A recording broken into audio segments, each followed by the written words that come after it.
തൃപ്തിയായോടാ നിനക്ക്? അയ്യോ സാർ, ഇതെന്തു പറ്റി? ആകെ വല്ലാതിരിക്കുന്നില്ല. ആ കൊച്ചനെ, നീയും നിന്റെ തന്തത്തമ്പുരാനും ശരിയായ MS നായരെ കണ്ടിട്ടില്ല. എടാ, കവലച്ചട്ടമ്പി മൂത്ത് മുഖ്യമന്ത്രിയായോടാ ഞാൻ. നീ കളിച്ചതിനേക്കാൾ വൃത്തികെട്ട കളി കളിക്കാൻ എനിക്കറിയാം.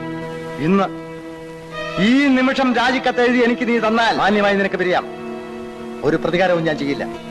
നശിച്ച തോട്ടവും തിരികെ തന്നേക്കാം. സ്വയം രാജിവെച്ചൊഴിയുന്നില്ലെങ്കിൽ നിന്നെ ഇന്ന് തന്നെ ഞാൻ ഡിസ്മിസ് ചെയ്യും. നിന്റെ കുടുംബം ഞാൻ നശിപ്പിക്കും. എന്നെ വെള്ളത്തിലിറക്കിയിട്ട് ഈ വഞ്ചി തുഴയാമെന്ന് സാർ വ്യാമോഹിക്കേണ്ട. ഈ വള്ളം ഞാൻ മുക്കും.